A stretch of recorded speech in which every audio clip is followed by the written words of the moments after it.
it says that consciousness, knowledge, liberates you. So we think that karma is a very complicated thing. But how karma is broken is through knowledge. Knowledge of the self.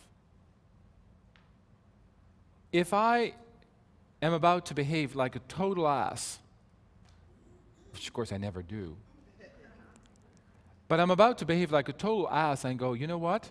This behavior no longer serves me. This behavior has come to an end. This no longer serves me, and this shall come to an end.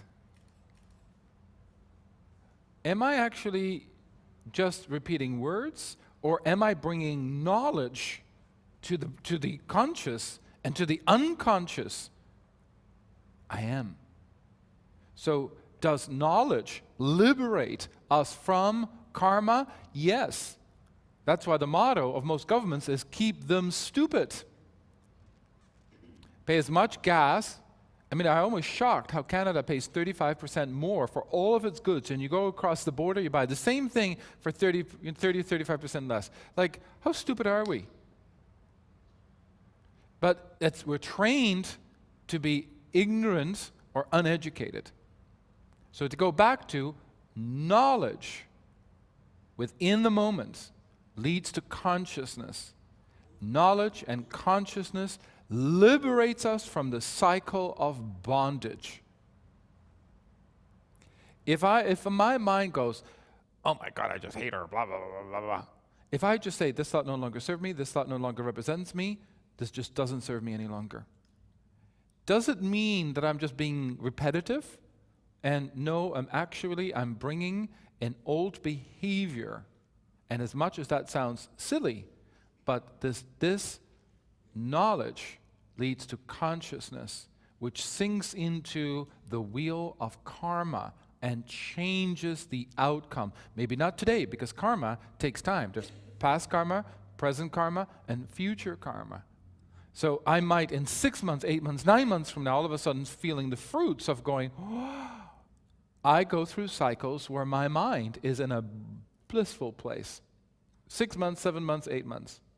Then I hit pockets where, oh my God, I can't believe that. Can you really? And it's like, what just happened? Like, I've just gone from being quite content to being a total ass. Because during that period of time, that could have been 8 months ago, 9 months ago, 2 years ago, I just let my mind wander and never gave it direction. If the mind is not fed great inner knowledge or great insight, and we just let the mind wander. If you let your 6-year-old go into a field, what is he or she going to look like when they come back home?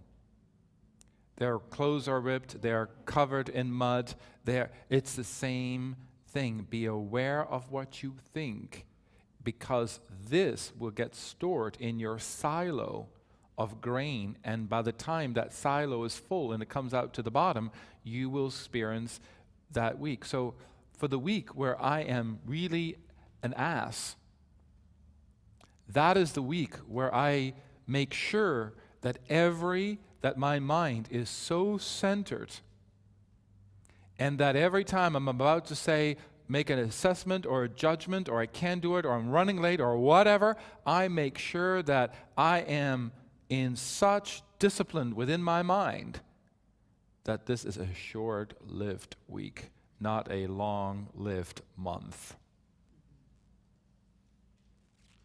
In the summertime, because there were so many changes, I would wake up riddled with anxiety.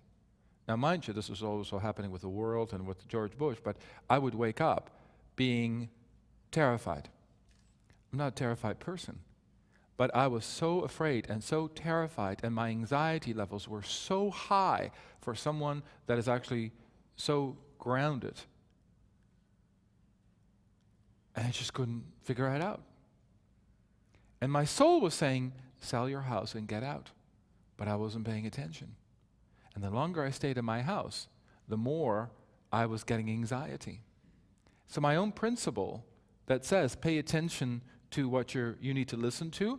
And I'm going like, what could be wrong? Oh my God, is the world coming to an end? You know, like, is the world going to, well, of course, you know, the economic situation, all these different things.